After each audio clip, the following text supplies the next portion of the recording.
여러분은 혹시 이런 생각을 해본 적 있으신가요? 왜 나는 늘 같은 패턴의 관계를 반복할까? 왜 나는 사랑받고 싶은데 사랑을 받아들이기 어려울까? 왜 나는 충분히 잘하고 있는데도 늘 부족하다고 느낄까? 많은 사람들이 이런 질문들을 안고 살아갑니다. 그리고 답을 찾기 위해 수많은 자기계발서를 읽고 여러 가지 방법을 시도합니다. 하지만 변화는 일시적이고 어느 순간 다시 같은 자리로 돌아옵니다. 왜 그럴까요? 칼 융은 그 답을 알고 있었습니다. 진정한 치유는 우리가 가장 보고 싶지 않은 곳, 가장 만지고 싶지 않은 상처를 마주할 때만 가능하다고요. 그리고 그 상처의 가장 깊은 뿌리는 바로 우리가 태어나 처음 만난 사람, 어머니와의 관계에 있습니다. 이것은 어머니를 비난하는 이야기가 아닙니다. 오히려 우리 모두가, 어머니도 우리도 어떻게 상처를 주고받으며 살아왔는지 이해하는 이야기입니다. 오늘 우리는 함께 그 가장 깊은 곳으로 내려가 볼 것입니다. 두렵지만 반드시 가야 하는 그곳으로요. 왜냐하면 그곳에서만 진정한 자유가 시작되기 때문입니다. 칼 융은 인간 심리의 가장 깊은 층을 연구한 사람입니다. 그는 우리 마음속에는 개인적 무의식뿐 아니라 집단 무의식이 있다고 말했습니다. 그리고 그 집단 무의식 속에는 인류가 오랜 시간 동안 공유해온 원형들이 존재합니다. 그 중에서도 가장 강력한 원형 중 하나가 바로 어머니 원형입니다. 어머니는 생명을 주는 존재입니다. 우리가 이 세상에 오게 해준 사람이고, 우리를 처음 품어준 사람이고, 우리에게 사랑이 무엇인지 가르쳐 준 사람입니다. 우리의 첫 번째 세계는 어머니였습니다. 아기에게 어머니는 전부입니다. 배고픔을 채워주는 사람, 주위에서 지켜주는 사람, 공포로부터 보호해주는 사람, 존재 자체가 안전입니다. 그래서 어머니와의 관계는 우리가 세상을 바라보는 방식의 근간이 됩니다. 어머니를 통해 우리는 사랑을 배우고 신뢰를 배우고 관계를 배웁니다. 그리고 그 경험이 평생 우리를 따라다닙니다. 융은 이것을 매우 중요하게 여겼습니다. 어머니와의 관계가 건강했다면 우리는 세상을 안전한 곳으로 사람들을 신뢰할 수 있는 존재로 봅니다. 하지만 어머니와의 관계에서 상처를 받았다면 그 상처는 우리 무의식 깊은 곳에 각인되어 평생 우리에게 영향을 미칩니다. 이것이 바로 원초적 상처입니다. 가장 처음에 가장 깊은 상처입니다. 문제는 이 상처가 너무나 깊고 오래된 것이라 우리가 의식하지 못한다는 것입니다. 우리는 그냥 이렇게 느낍니다. 나는 왠지 사랑받을 자격이 없는 것 같아. 나는 늘 뭔가 부족한 것 같아. 나는 사람들이 나를 떠날 것 같아. 이런 느낌들이 어디서 오는지 모릅니다. 그냥 내가 원래 이런 사람인가 보다 하고 받아들입니다. 하지만 융근 말합니다. 아니라고요. 당신이 원래 그런 것이 아니라 당신이 그렇게 배운 것이라고요. 그리고 그 배움의 시작은 어머니와의 관계였다고요. 이제 조금 더 구체적으로 들어가 보겠습니다. 어머니와의 관계에서 어떤 상처들이 생길 수 있을까요? 첫 번째는 정서적 부재입니다. 어머니가 물리적으로는 있었지만 정서적으로는 부재했던 경우입니다. 어머니가 우울했거나 너무 바빴거나 감정적으로 닫혀 있었거나 다른 것에 몰두했을 때 일어납니다. 아이는 어머니가 거기 있는데도 진정으로 만날 수 없습니다. 눈을 보지만 그 눈 속에 자신이 비치지 않습니다. 말을 걸지만 진정으로 들리지 않습니다. 안기지만 따뜻함을 느낄 수 없습니다. 이것은 아이에게 깊은 혼란을 줍니다. 어머니는 거기 있는데 없는 것 같고 사랑하는 것 같은데 사랑받는 느낌이 들지 않습니다. 그래서 아이는 스스로에게 묻습니다. 내가 뭔가 잘못한 걸까? 내가 더 착하면 엄마가 나를 볼까? 이렇게 시작된 생각은 평생 그 사람을 따라다닙니다. 나는 충분하지 않아. 나는 더 노력해야 해. 나는 완벽해야 해. 그래야 사랑받을 수 있어. 두 번째는 조건적 사랑입니다. 어머니가 조건을 걸고 사랑을 준 경우입니다. 공부를 잘하면 사랑해줬고, 말을 잘 들으면 인정해줬고, 다른 아이들보다 뛰어나면 자랑스러워 했습니다. 하지만 실패하거나 기대에 미치지 못하면 실망하고 차갑게 대했습니다. 아이는 배웁니다. 사랑은 무조건적인 것이 아니라고요. 사랑은 내가 무언가를 성취했을 때만 주어지는 보상이라고요. 그래서 평생 무언가를 증명하려 애씁니다. 나는 가치 있는 사람이야. 나는 사랑받을 만해. 하지만 아무리 성취해도 그 갈증은 채워지지 않습니다. 왜냐하면 진정으로 원하는 것은 성취가 아니라 무조건적인 사랑이기 때문입니다. 그 어린아이가 원했던 있는 그대로 사랑받는 것 말이에요. 세 번째는 과잉보호입니다. 이것은 조금 역설적으로 들릴 수 있습니다. 사랑을 너무 많이 받아도 상처가 될까요? 융의 관점에서 보면 그렇습니다. 어머니가 아이를 너무 보호하고 모든 것을 다 해주고 아이가 스스로 할 기회를 주지 않으면 아이는 자신의 능력을 신뢰하지 못하게 됩니다. 어머니의 보호 아래에서는 안전하지만 그 밖의 세상은 위험하다고 배웁니다. 그래서 성인이 되어서도 독립하기 어렵습니다. 새로운 것에 도전하기 두렵고 실패할까봐 무섭고 항상 누군가의 허락이나 인정이 필요합니다. 이것도 어머니와의 관계에서 비롯된 상처입니다. 네 번째는 역할의 뒤바뀜입니다. 아이가 어머니를 돌봐야 했던 경우입니다. 어머니가 약했거나 아팠거나 정서적으로 불안정했을 때 아이는 자신도 모르게 어머니를 돌보는 역할을 하게 됩니다. 어머니의 기분을 살피고 어머니를 위로하고 어머니가 무너지지 않도록 지탱합니다. 아이는 아이다움을 잃어버립니다. 어른이 되어야 했습니다. 그리고 성인이 되어서도 계속 다른 사람을 돌보는 역할을 합니다. 자신의 욕구는 뒤로 미루고 다른 사람의 필요를 먼저 챙깁니다. 그리고 지쳐갑니다. 하지만 멈출 수가 없습니다. 왜냐하면 다른 사람을 돌보는 것이 사랑받는 방법이라고 배웠기 때문입니다. 다섯 번째는 비교와 비난입니다. 어머니가 끊임없이 아이를 다른 아이들과 비교하고 부족한 점을 지적하고 비난했을 때 생기는 상처입니다.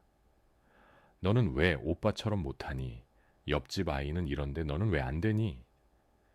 이런 말들을 들으며 자란 아이는 자신이 결함투성이라고 느낍니다. 무엇을 해도 부족하고 누구와 비교해도 뒤처진다고 생각합니다. 그리고 평생 자기 자신에게 가혹합니다. 스스로를 비난하고 자신의 작은 실수도 용납하지 못하고 항상 불안하고 초조합니다. 한국 사회에서 이런 경험은 특히 흔합니다. 교육열이 높고 경쟁이 치열한 환경에서 많은 부모들이 아이를 다른 아이들과 비교합니다. 사랑하기 때문에 그렇습니다. 아이가 뒤처지지 않기를 바라는 마음에서 그렇게 합니다. 하지만 아이가 받는 메시지는 다릅니다. 나는 있는 그대로는 충분하지 않구나.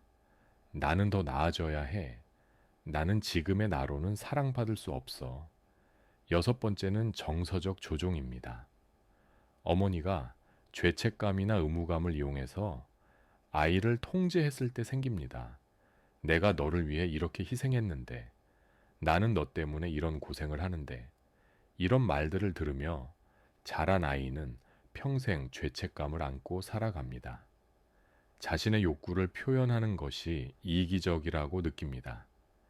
자신의 행복을 추구하는 것이 나쁜 것이라고 생각합니다. 그래서 늘 다른 사람의 기대에 부응하려 하고 자신을 희생합니다.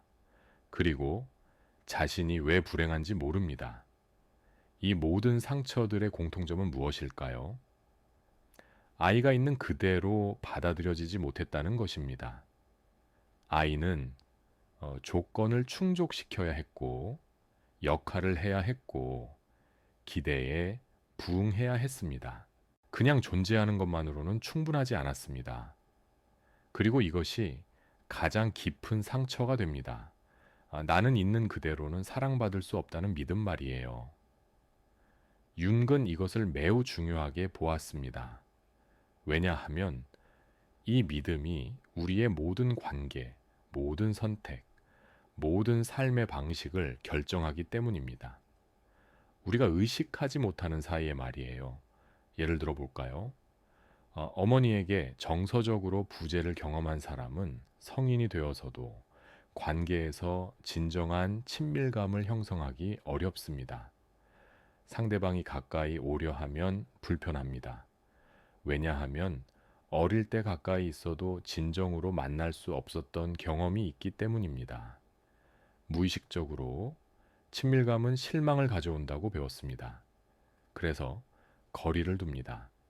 상대방은 혼란스럽습니다. 분명 사랑한다고 하는데 벽이 느껴집니다. 조건적 사랑을 받으며 자란 사람은 관계에서 끊임없이 무언가를 증명하려 합니다. 완벽한 연인이 되려 하고, 완벽한 배우자가 되려 하고, 완벽한 부모가 되려 합니다. 하지만 아무리 완벽해도 불안합니다. 실수하면 버림받을까봐 두렵습니다. 그래서 자신을 솔직하게 드러낼 수 없습니다. 약한 모습을 보이면 사랑받지 못할 것 같습니다. 과잉보호 속에서 자란 사람은 그 의사결정을 어려워합니다. 새로운 일을 시작할 때 누군가의 허락이나 보증이 필요합니다. 스스로를 신뢰하지 못합니다. 그래서 의존적인 관계를 형성하거나 반대로 극단적으로 독립적이려 애씁니다. 둘 다 균형 잡힌 자립이 아닙니다. 역할이 뒤바뀐 경험을 한 사람은 관계에서 항상 주는 쪽이 됩니다. 받는 것이 불편합니다. 도움을 요청하는 것이 약함의 표시 같습니다. 그래서 혼자 모든 것을 감당하려 하고 결국 탈진합니다. 그리고 왜 다른 사람들은 나를 챙기지 않는지 원망하지만 정작 자신은 챙김받는 것을 받아들이지 못합니다. 비교와 비난 속에서 자란 사람은 스스로에게 끊임없이 가혹합니다.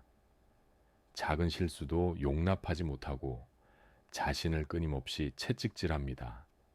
그리고 다른 사람들도 자신을 그렇게 볼 것이라고 생각합니다. 칭찬을 받아도 믿지 못합니다. 그들이 진짜 나를 알면 실망할 거야 라고 생각합니다. 정서적 조종을 경험한 사람은 자신의 욕구를 표현하는 것에 죄책감을 느낍니다. 아니요 라고 말하는 것이 어렵습니다. 다른 사람의 요구를 거절하면 나쁜 사람이 된 것 같습니다. 그래서 자신의 한계를 넘어서까지 다른 사람을 위해 일하고 결국 분노와 원망이 쌓입니다. 이 모든 패턴들을 보면 하나의 공통점이 있습니다. 어머니와의 관계에서 형성된 패턴을 지금도 반복하고 있다는 것입니다. 과거는 지났지만 과거의 영향은 계속됩니다. 무의식 속에 각인된 그 패턴들이 현재의 관계를 만들어 갑니다. 그리고 우리는 왜 늘 같은 일이 반복되는지 이해하지 못합니다. 융은 이것을 강박적 반복이라고 불렀습니다. 우리는 해결되지 않은 과거를 현재에서 계속 재현합니다. 무의식적으로 같은 종류의 관계를 선택하고 같은 상황을 만들어내고 같은 고통을 경험합니다. 왜 그럴까요? 무의식은 치유를 원하기 때문입니다. 과거에 해결하지 못한 것을 지금 해결하려는 것입니다. 하지만 의식적으로 접근하지 않으면 단지 반복만 될 뿐 해결되지 않습니다. 이것이 바로 우리가 어머니와의 관계를 마주해야 하는 이유입니다. 그것이 모든 패턴의 원형이기 때문입니다. 그곳에서 시작된 상처를 치유하지 않으면 우리는 평생 그 상처를 다른 관계에서 반복합니다. 그렇다면 어떻게 해야 할까요? 어떻게 이 가장 깊은 상처를 마주하고 치유할 수 있을까요? 첫 번째 단계는 인정입니다. 어머니와의 관계에서 상처가 있었다는 것을 인정하는 것입니다. 이것이 가장 어려운 단계입니다. 특히 한국 문화에서는 더욱 그렇습니다. 부모님을 공경하고 존중하는 것이 가장 중요한 가치입니다. 부모님에 대해 부정적인 감정을 느끼는 것 자체가 죄스럽게 느껴집니다. 게다가 많은 경우 어머니는 정말로 최선을 다했습니다. 희생하며 살았고 자식을 위해 모든 것을 바쳤습니다. 그런 어머니에게 어떻게 상처받았다고 말할 수 있을까요? 하지만 여기서 중요한 것을 이해해야 합니다. 어머니를 비난하는 것과 상처를 인정하는 것은 다릅니다. 우리는 어머니가 나쁜 사람이라고 말하는 것이 아닙니다. 어머니도 자신의 상처를 가지고 있었고 자신이 할 수 있는 최선을 다했을 것입니다. 하지만 그럼에도 불구하고 나는 상처받았습니다. 이 두 가지는 동시에 진실일 수 있습니다. 융은 이것을 매우 강조했습니다. 치유를 위해서는 진실을 마주해야 한다고요. 억압하거나 부정하거나 합리화하지 말고 있는 그대로 보아야 한다고요. 나는 어머니와의 관계에서 상처받았다. 이것을 인정하는 것이 첫걸음입니다. 이것은 어머니를 나쁘게 만드는 것이 아닙니다. 오히려 나 자신을 돌보는 것입니다. 내 고통을 인정하고 내 감정을 존중하는 것입니다. 두 번째 단계는 느끼는 것입니다. 억눌렀던 감정을 느끼는 것입니다. 어린 시절 느꼈지만 표현할 수 없었던 감정들이 있습니다. 슬픔, 분노, 외로움, 두려움, 거부감. 이런 감정들을 우리는 안전하지 않다고 배웠습니다. 특히 부모님에 대한 부정적 감정은 더욱 그랬습니다. 그래서 우리는 그 감정들을 깊이 묻어버렸습니다.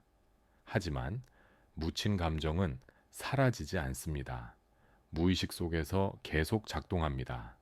그리고 우리 삶에 영향을 미칩니다.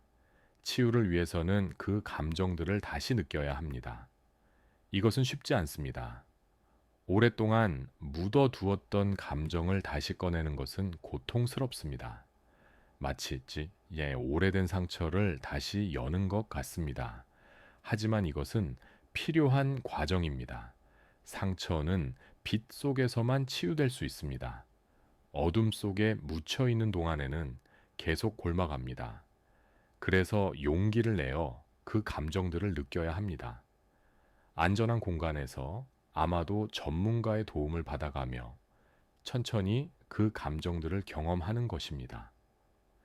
어린 시절의 나를 만나고 그 아이가 느꼈던 것을 느끼고 그 아이를 위로하는 것입니다. 세 번째 단계는 이해입니다. 어머니를 이해하려는 것입니다. 이것은 어머니를 변명하는 것이 아닙니다. 어머니도 한 사람의 인간이었다는 것을 이해하는 것입니다. 어머니도 자신의 상처를 가지고 있었고, 자신의 한계가 있었고, 자신의 어려움이 있었습니다. 어머니의 어머니는 어떤 사람이었을까요? 어머니는 어떤 어린 시절을 보냈을까요? 어머니는 무엇을 두려워했을까요? 무엇을 원했을까요? 이런 질문들을 해보면 어머니가 단지 우리의 어머니만이 아니라 한 사람의 여성이었다는 것을 알게 됩니다. 꿈도 있었고 상처도 있었고 약함도 있었던 사람이었다는 것을요. 그리고 그 사람도 최선을 다했다는 것을 이해하게 됩니다. 완벽하지는 않았지만 할 수 있는 만큼 했다는 것을요. 이 이해가 오면 우리 안에 무언가가 풀립니다. 어머니에 대한 분노가 조금 부드러워집니다. 물론 상처는 여전히 있습니다. 하지만 그 상처를 바라보는 시각이 달라집니다. 이것은 개인적인 공격이 아니었구나. 어머니의 한계였구나. 어머니도 어쩔 수 없었던 것이구나. 이런 이해가 오면 용서로 가는 길이 열립니다. 네 번째 단계는 책임입니다. 나 자신에 대한 책임을 지는 것입니다. 어린 시절의 상처는 우리 잘못이 아닙니다. 하지만 성인이 된 지금 그 상처를 어떻게 다룰지는 우리의 책임입니다. 더 이상 어머니나 과거를 탓할 수 없습니다. 물론 그들이 상처를 주었습니다. 하지만 이제 우리는 성인입니다. 우리는 선택할 수 있습니다. 그 상처를 평생 안고 살 것인가, 아니면 치유할 것인가, 그 패턴을 계속 반복할 것인가, 아니면 깨뜨릴 것인가, 이것은 우리가 선택할 수 있는 것입니다. 그리고 그 선택의 결과도 우리가 책임져야 합니다. 이것은 가혹하게 들릴 수 있습니다. 하지만 실제로는 이것이 힘을 주는 것입니다. 왜냐하면 우리가 책임을 진다는 것은 우리에게 힘이 있다는 뜻이기 때문입니다. 우리는 희생자가 아닙니다. 우리는 우리 삶의 주인입니다. 다섯 번째 단계는 재양육입니다. 자기 자신을 다시 키우는 것입니다. 어린 시절 받지 못했던 것을 지금 스스로에게 주는 것입니다. 무조건적인 수용이 필요했다면 지금 자신에게 그것을 주세요. 있는 그대로의 나를 받아들이세요. 완벽하지 않아도 실수해도 약해도 괜찮다고 말해주세요. 인정이 필요했다면 자신을 인정하세요. 작은 성취도 축하하고 노력을 알아주고 자신을 자랑스러워하세요. 보호가 필요했다면 자신을 지키세요. 건강한 경계를 세우고 아니오라고 말하고 자신을 해치는 관계에서 벗어나세요. 이것이 바로 내면의 부모가 되는 것입니다. 융은 이것을 자기 돌봄이라고 불렀습니다. 우리는 어린 시절 받지 못한 것을 이제 스스로에게 줄 수 있습니다. 그리고 그렇게 할 때 내면의 상처받은 아이가 치유됩니다. 여섯 번째 단계는 용서입니다. 용서는 마지막에 옵니다. 억지로 서둘러 용서할 필요는 없습니다. 진정한 용서는 자연스럽게 옵니다. 상처를 인정하고 감정을 느끼고 이해하고 책임지고 자신을 재양육하는 과정을 거치면 어느 순간 용서가 가능해집니다. 용서는 어머니가 한 일이 괜찮다고 말하는 것이 아닙니다. 그것은 여전히 상처였습니다. 하지만 나는 더 이상 그 상처에 묶여있지 않겠다고 선택하는 것입니다. 나는 자유로워지겠다고 선택하는 것입니다. 용서는 어머니를 위한 것이 아닙니다. 나를 위한 것입니다. 원망을 내려놓고 과거에서 벗어나고 현재를 온전히 살기 위한 것입니다. 일곱 번째 단계는 새로운 관계입니다. 치유된 우리는 새로운 방식으로 관계를 맺을 수 있습니다. 더 이상 과거의 패턴을 반복하지 않습니다. 건강한 경계를 가지고 자신의 욕구를 표현하고 진정한 친밀감을 형성할 수 있습니다. 어머니와의 관계도 변화할 수 있습니다. 물론 어머니가 바뀌는 것은 아닙니다. 하지만 우리가 바뀌면 관계의 역동이 바뀝니다. 우리는 더 이상 어린아이로서 어머니를 대하지 않습니다. 성인으로서 한 사람의 인간을 대합니다. 기대를 내려놓고 있는 그대로의 어머니를 볼 수 있습니다. 그리고 가능한 범위 내에서 관계를 맺습니다. 완벽한 관계를 기대하지 않습니다. 그냥 가능한 관계를 만들어 갑니다. 이 모든 과정은 쉽지 않습니다. 시간이 걸립니다. 인내가 필요합니다. 때로는 전문가의 도움이 필요할 수도 있습니다. 하지만 이것은 할 가치가 있는 일입니다. 왜냐하면 이것이 진정한 자유로 가는 길이기 때문입니다. 융은 이것을 개성화 과정의 일부라고 보았습니다. 우리가 부모로부터 심리적으로 독립하고 진정한 자기가 되는 과정 말이에요. 많은 사람들이 육체적으로는 독립했지만 심리적으로는 여전히 부모에게 묶여 있습니다. 여전히 부모의 인정을 구하고 부모의 기대에 부응하려 하고 부모의 목소리가 자신의 내면에서 울립니다. 진정한 독립은 이것에서 벗어나는 것입니다. 부모를 거부하는 것이 아니라 부모와 자신을 분리하는 것입니다. 나는 나이고 부모는 부모입니다.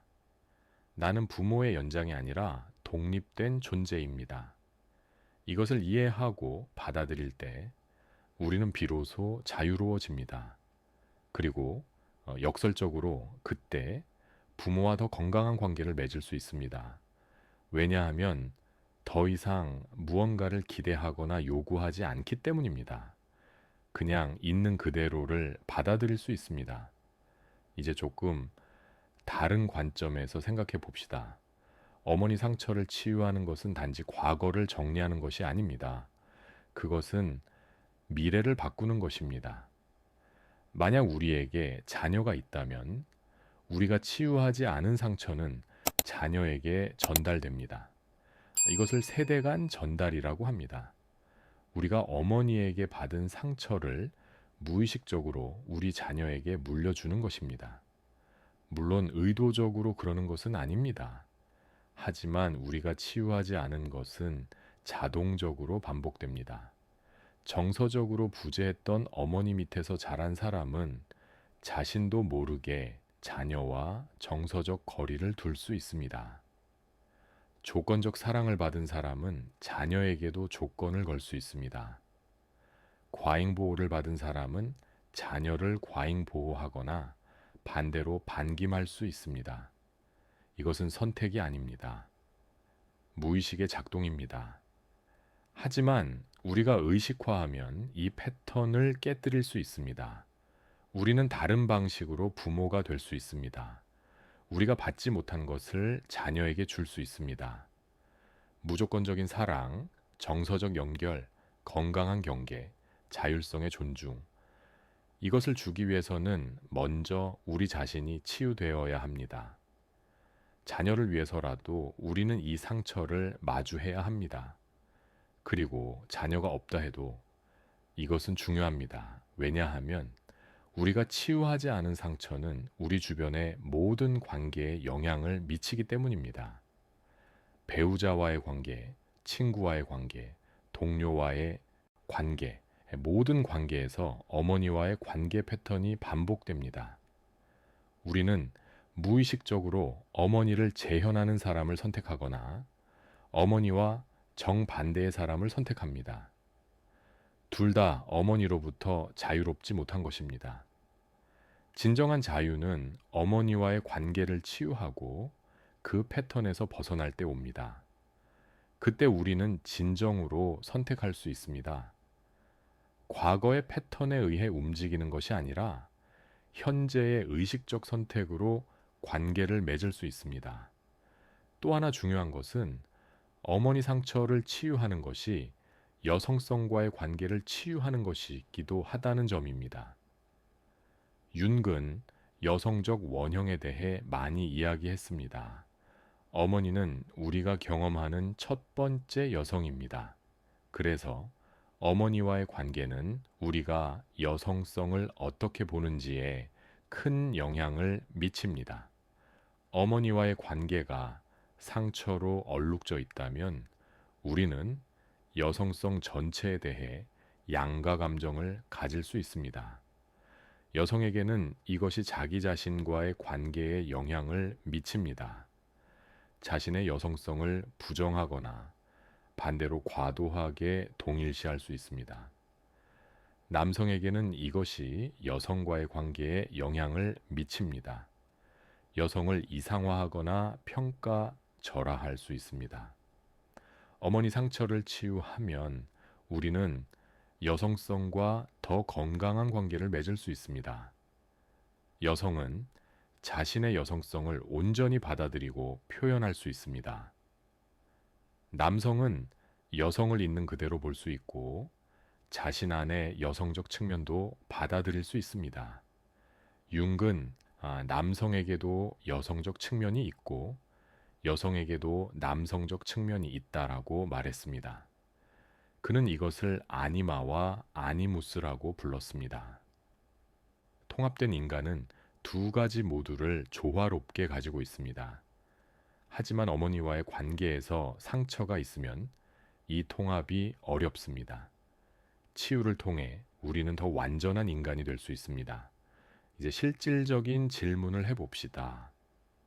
일상에서 어떻게 이 치유 작업을 할 수 있을까요? 첫째, 자신의 패턴을 관찰하세요. 관계에서 반복되는 패턴이 있나요? 특정한 상황에서 과도하게 반응하나요? 어떤 종류의 사람에게 끌리나요? 이런 것들을 알아차리세요. 그리고 이것이 어머니와의 관계와 어떻게 연결되는지 생각해 보세요. 둘째, 어린 시절을 돌아보세요. 어머니와의 기억들을 떠올려 보세요. 좋았던 기억도, 어려웠던 기억도 모두요. 그때 어떤 느낌이었는지 기억해 보세요. 지금 어른의 시각이 아니라 그때 아이의 시각으로 느껴보세요. 셋째, 일기를 쓰세요. 어머니에게 하고 싶은 말을 편지로 써보세요. 보낼 필요는 없습니다. 그냥 쓰는 것만으로도 충분합니다. 억눌렀던 감정들을 표현하세요. 화나 슬픔이나 실망이나 사랑이나 고마움이나 모든 복잡한 감정들을 솔직하게 써보세요. 넷째, 내면의 아이를 만나세요. 상상 속에서 어린 시절의 자신을 만나보세요. 그 아이에게 무엇이 필요했는지 물어보세요. 그리고 지금의 당신이 그 아이에게 그것을 주세요. 안아주고 위로하고 괜찮다고 말해주세요. 다섯째, 전문가의 도움을 받으세요. 혼자 하기 어렵다면 상담사나 치료사의 도움을 받는 것이 좋습니다. 특히 트라우마가 심하거나 감정이 압도적이라면 전문가와 함께하는 것이 안전합니다. 여섯째, 자기 돌봄을 실천하세요. 매일 자신에게 필요한 것을 주세요. 충분한 휴식, 좋은 음식, 좋아하는 활동, 건강한 관계, 자신을 마치 소중한 아이를 돌보듯 돌보세요. 일곱째, 경계를 세우세요. 필요하다면 어머니와의 관계에서도 경계를 세울 수 있습니다. 만나는 빈도를 조절하거나 특정 주제를 피하거나 거리를 둘 수 있습니다. 이것은 나쁜 것이 아닙니다. 오히려 자신을 보호하고 치유하기 위해 필요한 것입니다. 여덟째, 인내심을 가지세요. 치유는 하루아침에 일어나지 않습니다. 시간이 걸립니다. 때로는 후퇴하는 것처럼 느껴질 수도 있습니다. 하지만 포기하지 마세요. 조금씩 나아가고 있습니다. 아홉째, 자신에게 자비로우세요. 완벽하게 할 필요는 없습니다. 실수해도 괜찮습니다. 때로 무너져도 괜찮습니다. 그것도 과정의 일부입니다. 자신을 판단하지 말고 부드럽게 대하세요. 열째, 의미를 찾으세요. 이 고통이 무엇을 가르쳐 주는지 생각해 보세요. 어떻게 성장하게 만드는지, 어떻게 더 깊은 사람이 되게 하는지 찾아보세요. 고통에는 의미가 있습니다. 우리가 그것을 발견할 수 있다면 말이에요. 마지막으로 한 가지 더 말씀드리고 싶은 것이 있습니다. 어머니를 이해하고 용서한다는 것이 어머니의 행동을 정당화하는 것은 아닙니다. 상처는 상처였습니다. 그것은 변하지 않습니다. 하지만 우리는 그 상처를 안고 계속 살 것인가, 아니면 치유하고 앞으로 나아갈 것인가 선택할 수 있습니다. 용서는 어머니를 위한 것이 아니라 우리 자신을 위한 것입니다. 분노와 원망의 짐을 내려놓고 가볍게 살기 위한 것입니다. 그리고 이것은 약함이 아니라 강함입니다. 용서는 가장 어려운 일 중 하나입니다. 하지만 그것이 가장 큰 자유를 줍니다. 윤금 말했습니다. 우리가 의식하지 못한 것은 운명이 되고 의식한 것은 선택이 된다고요. 어머니와의 관계를 의식화할 때 우리는 운명에서 벗어나 선택의 자유를 얻습니다. 더 이상 과거에 묶이지 않고 현재를 살 수 있습니다. 여러분, 오늘 우리는 아마도 가장 어려운 주제를 다뤘습니다. 어머니와의 관계, 그리고 그것에서 비롯된 상처들을요. 이것을 이야기하는 것 자체가 용기입니다. 많은 사람들이 이 주제를 피합니다. 너무 고통스럽기 때문입니다. 하지만 여러분은 여기까지 오셨습니다. 듣고 생각하고 마주하려 하셨습니다. 그것만으로도 대단한 것입니다. 그것은 치유의 시작입니다. 기억하세요. 이것은 어머니를 비난하는 것이 아닙니다. 어머니도 자신의 상처를 가진 한 사람의 인간이었습니다. 하지만 그것이 우리의 고통을 무효화하지는 않습니다. 두 가지 모두 진실입니다. 어머니는 최선을 다했고 동시에 우리는 상처받았습니다. 이 두 진실을 함께 품을 수 있을 때 진정한 치유가 시작됩니다. 어머니에 대한 이해와 자신에 대한 돌봄이 함께 가능해집니다. 그리고 그때 우리는 자유로워집니다. 더 이상 과거의 패턴을 반복하지 않고 새로운 방식으로 살 수 있습니다. 건강한 관계를 맺고 진정한 친밀감을 경험하고 있는 그대로의 자신을 사랑할 수 있습니다. 이것이 융기 말한 개성화입니다.